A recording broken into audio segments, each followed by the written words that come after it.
Pelatih timnas Patrick Kluivert menegaskan Tiongkok harus hati-hati saat bertanding di Stadion GBK. Sementara pelatih Tiongkok bertekad meraih kemenangan, mengulang sukses saat keduanya bertemu pada Oktober tahun lalu.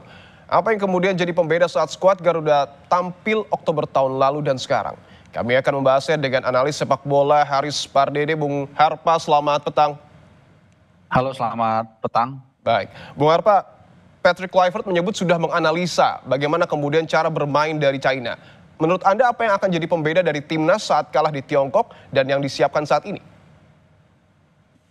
Ya, ini pernyataan dari Kluivert yang dilontarkan sesaat sebelum bertolak ke Jakarta ya 2 hari lalu di Bali. Dia ditanya terkait dengan pemain mana dari China yang mungkin akan diwaspadai dan dia mengatakan saya tidak fokus ke 1 atau 2 pemain, tapi lebih kepada gaya main dari China itu sendiri karena pemain mungkin bisa berubah, bisa dikacaukan, tapi kalau gaya bermain biasanya nggak berubah. Nah, gaya main seperti apa yang kemungkinan diusung China? Saya rasa gaya bermain counter press, kemudian bertahan, mengandalkan kecepatan dalam serangan-serangan balik, kemungkinan besar ini akan diusung China. Ini sudah dilakukan dan berhasil saat kita kalah 2-1 di Qingdao ya di pertemuan pertama di bulan Oktober. Nah, sekarang pertanyaannya apa yang membedakan saat itu dan sekarang? Tentu yang pertama susunan pemain. Ya, saat ini kita punya beberapa pemain yang berbeda, yang ketambahan pemain diaspora, di antaranya adalah Joe Pelupesi dan juga Ole Romney. Sehingga gaya bermain atau pendekatannya pun bukan tidak mungkin berbeda. Ada banyak orang yang bertanya-tanya juga nih terkait dengan gaya bermain atau strategi yang akan diterapkan oleh timnas. Ada yang mengatakan bertahan aja karena kita selama babak kualifikasi round 3 ini kalau kita bertahan, kalau ball possession kita rendah kita menang. Iya, tapi itu dengan catatan dulu pemain kita berbeda. Ya, seperti yang tadi kita singgung, tidak ada Joe Pelupesi, tidak ada Ole Romney dan juga belum ada Kevin Dix. Sehingga kalau ditanya nanti apakah sama-sama mau bertahan, saya rasa kayaknya enggak. Walaupun Alex Pastor ini memang tipikal yang pragmatis.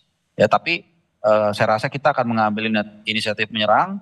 Ya, kemudian kita punya Ole Romney yang clinical, dan kalaupun ada counter kita punya Joe Pelupesi yang tentu ini tidak main saat kita kalah dari Cina di pertemuan pertama. Artinya Anda meyakini bahwa pelatih Patrick Kluivert akan mengusung skema permainan ofensif meskipun bisa dikatakan permainan nanti melawan Tiongkok ini akan menjadi laga yang kemudian cukup menentukan.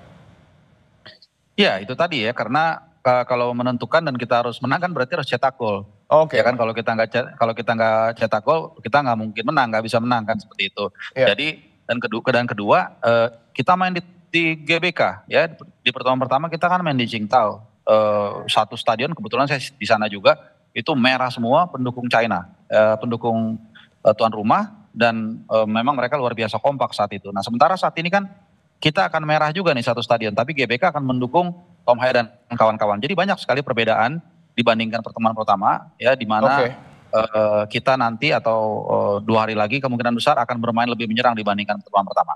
Artinya perbedaan yang paling akan terlihat, Bung Harpa, pola permainan antara pada saat timnas dilatih STE dan Patrick Kluivert ini apa? Karena kan pada saat melawan Tiongkok Oktober lalu cukup ofensif permainannya.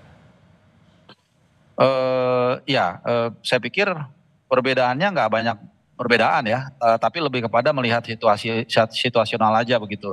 Saya pikir lawan Australia misalnya, kita justru saatnya kita bermain counter press, kita malah bermain ofensif.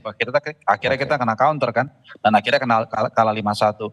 Namun kemudian kita perbaiki ya saat menghadapi Bahrain, dan kemungkinan besar ini juga masukan dari Alex Pastur ya kalau saya boleh berasumsi. Kemudian kita bermain dengan pragmatis. Ya, karena apa? Karena lawan Bahrain ini sebenarnya levelnya juga berbahaya. Mereka saat itu baru saja menjuarai Gulf Cup dan baru saja cuman kalah 0-2 dari Jepang. Dan selama 1 jam mereka tidak kebobolan. Jadi kita lebih pragmatis. Nah, lawan China kali ini, saya pikir kita punya kesempatan untuk lebih dominan. Dan itu ditunjang dengan pemain-pemain baru yang mumpuni, dan juga jangan lupa kita akan punya Kevin Dix. Ya, dari update terakhir kemungkinan besar dia bisa starter. Walaupun dari pernyataan Kluivert dia mungkin belum 100%. Tapi saya pikir mengacu pada 2 pertandingan terakhir, dia main 45 menit atau mungkin sampai 50 menit lah. Lalu pertandingan kedua main 70 menit. Jadi artinya paling tidak dia lawan China bisa starter, dan mudah-mudahan dia bisa menjaga keseimbangan di sisi kanan pertahanan Indonesia. Baik, kita semua berharap bahwa nanti hasil pertandingan antara timnas Indonesia melawan timnas Tiongkok pada Kamis mendatang akan memberikan hasil kemenangan untuk timnas kita. Terima kasih analis sepak bola, Bung Haris Pardede atas waktunya.